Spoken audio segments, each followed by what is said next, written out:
Yo, Lord Roy, aka Megabuzz. In today's video, we are going to be looking at walls. Now, a couple months ago, I made a video about the Blissey Walls deck. However, this does not play Blissey. We're playing Milotic, Farigiraf, and Ogerpon, and that is it. Back to the original roots of walls. This is the list from the World Championships. The only list actually to make it to day 2 as well. So let's get into the deck list. Already here at that deck list. Starting us off with one of the many stars of the show for this deck is going to be that Milotic EX. Milotic EX has the ability Sparkling Scales, prevent all damage from and effects of attacks from your opponent's Terra Pokemon done to this Pokemon that has the attack Hypno Splash for 3 energy, 160. Your opponent's active Pokemon is now asleep. So this is going to be really helpful into decks like Charizard, things like the Ogerpons, things like Dragapult, and stuff like that. It's going to be very helpful in those matchups.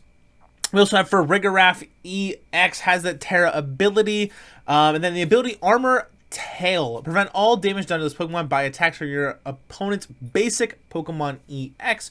So this is going to be very good into decks like Joltik Box, Raging Bolt, Terapagos, and things like that. Raging Bolt can get a little finicky because they play like 3 single prizers now. The Baby Bolt, the Koraidon, and the Slitherwing sometimes. So that one's a little more finicky. You got to kind of navigate that a little bit. But if they're just attacking with Raging Bolts, you're going to be fine. Has the attack Dirty Beam for 3 energy, 160.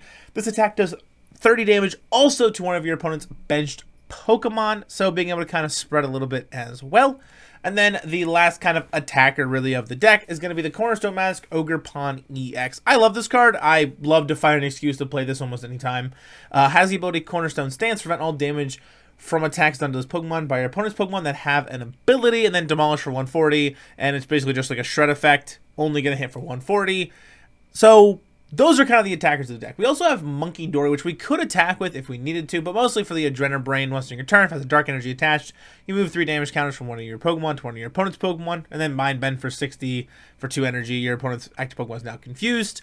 We also are playing the Tatsugiri for the Attract Customers. Once during your turn, if it's in the active spot, you look at the top 6, find a supporter. Iron Bundle for the Hyper Blower, so we can kind of have that free Gust. And then we're also playing 1 copy of Fan Rotom for that Fan Call. Once during your turn, if it's your first turn, you can search your deck for up to 3 normal type Pokemon that have 100 HP or less. So we're actually playing the normal type Girafarig with 100 HP. In the gameplay footage, I actually make a mistake and I'm using the like psychic Girafarigs and not the normal type ones because I didn't change them. But either way, not too big of a deal.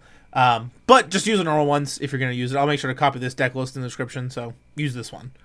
4 Boss, 4 Arven, 3 Iono, 3 Crispin, 2 Research for the supporter counts. Really just trying to disrupt, boss things around, and just kind of take cheeky knockouts with very annoying disruptive Pokemon. 2 Pokegear, 1 Ultra Ball, 1 Nest Ball, 1 Buddy Buddy, 1 Super Rod, 1 Ice Richer, 1 Earthen Vessel, 1 Switch, 1 Counter Catcher, 2 Tailwind Machine Evolution, 2 Tailwind Machine Turbo Energize. So we're either trying to Turbo Energize quickly, being able to search your deck for 2 energy cards and attach them to your bench Pokemon. So that's either we're trying to do on our second turn, or we're trying to evo and evolve either our Feebas into Milotic, Girafarigs into Farigiraf, and things like that. We're also playing Hero's Cape for our ace spec of choice. The card this Pokemon is attached to gets 100 HP. So being able to kind of have Milotics that have, you know, 370 hit points, or Farigirafs with 360, or Cornerstones with 310 is pretty helpful, especially in the kind of meta we're in currently, which is pretty nice. 3 copies of Artisan so we can get set up pretty quickly. And then for the energy count, we got 3 Dark, 3 Psychic, 2 Fighting, and 2 Water energies. Let's get into the game. Already here at that gameplay here. At the coin flip, it is going to be Tails, so we are going to elect to go first or second. We're actually going to pick second because we want to be able to Turbo Energize or use Tailwind Machine Evolution pretty quickly to be able to kind of get some stuff evolved and things like that. Like I said in the deck list, I am using the 100 HP Psychic Girafarigs, which is not what you want to be using. You want to be using the normal type ones, but like I said, I just didn't change it when I saw the Worlds list come out. I didn't even think to change it, to be honest. So just make sure you're using the normal type ones. In this match, it doesn't really matter too much. I think I ended up actually either not using Fan Rotom because like I just don't need to, or it's prized or something like that. But our opponent is going to start with that Fizandipity EX. Gonna go Ultra Ball here, just pitching 2 cards, Rare Candy and Counter Catcher. So I'm not too sure what we're playing against quite yet. Rare Candy kind of means probably like a Stage 2 deck, Gardevoir, or you know, maybe Charizard or maybe Dragapult or something like that. But we see Luminous and that Munkidori, so I'm thinking either Gardevoir with Luminous energies or Dragapult EX. Dragapult EX is kind of the only deck right now that's playing Luminous energies, so better to make sure. But I'm pretty convinced at this point that it is Dragapult. So I'm going to go for that evolution here. Going to be able to evolve our Feebas into Milotic pretty quickly. And now we're in a situation where we actually could just evolve our Girafarig into Farigiraf if we really want to. Or just wait it out a little bit.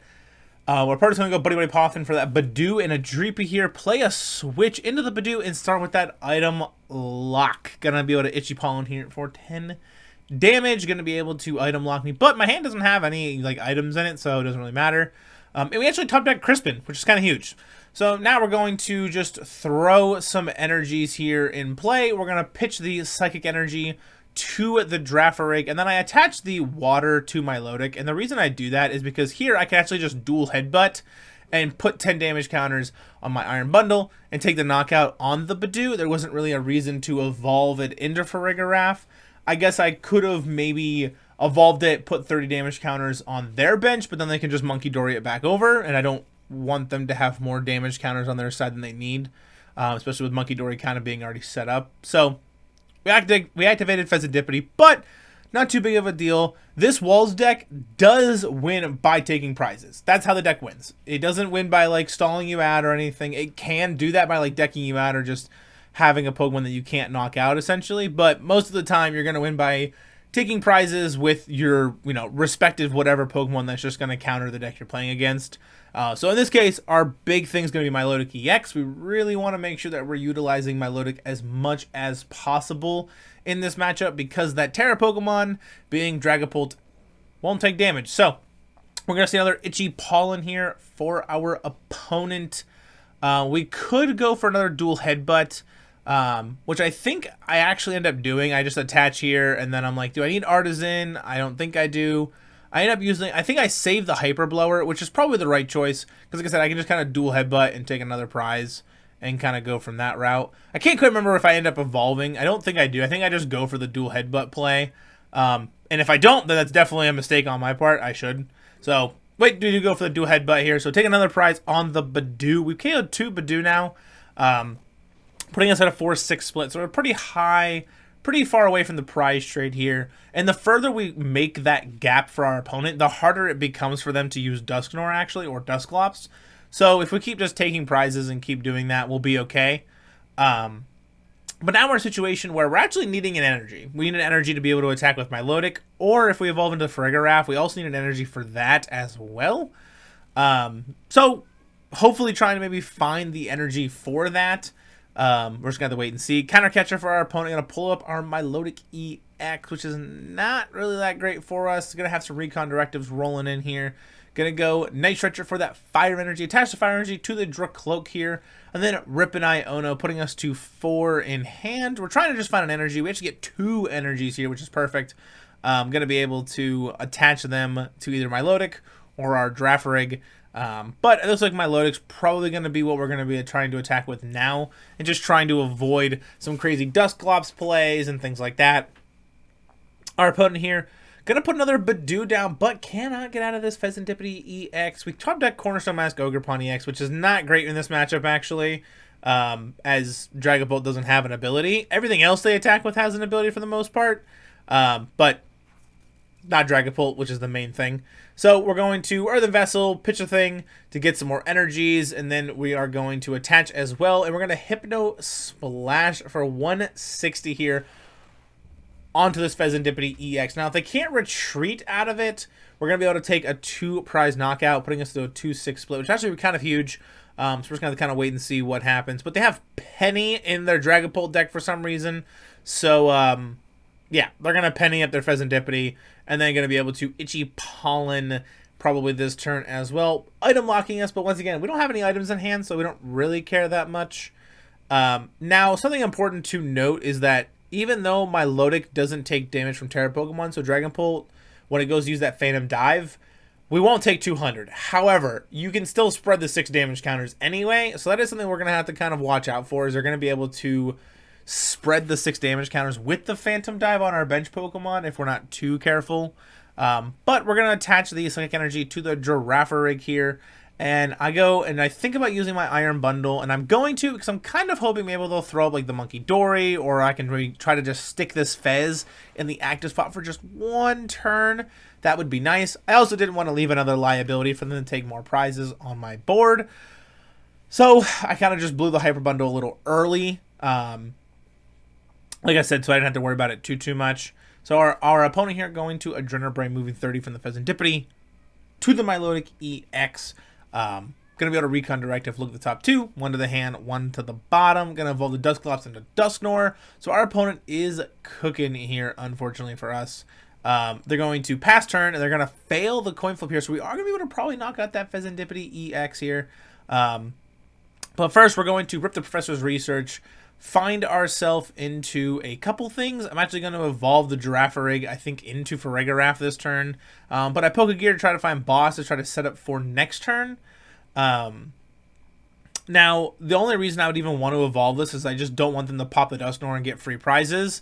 So if I can try to kind of eliminate that, at least for a little bit, that's probably better for me. So now I'm putting themselves in a situation where if they pop the Dusknoir, we're going to go to 1 prize card, and then I just have Boss in hand to win the game. But if not, I can also just go Boss, pull up Munkidori, kill it, or just keep punching the Dragapult over and over and over again until they can't do anything about it. So they're going to rip the Iono here, putting us with 2 cards, Hidden Machine Evolution and Pokegear 3.0. So they're probably going to end up using that Dusknoir, trying to just stick us with a bunk hand a little bit, trying to just, you know, kind of eliminate any sort of way we would have Boss to win the game. They're going to probably go Dusknoir, try to just pop the Farigiraf on the bench so they can attack with the Blood Moon or Saluna EX that they just played for free. So Curse Blast, go into the Farigiraf here, play that, and then they're going to give us a prize. We're going to go to 1 prize at a 1-5, or sorry, not even a 1-5 split, just a 1-6 split.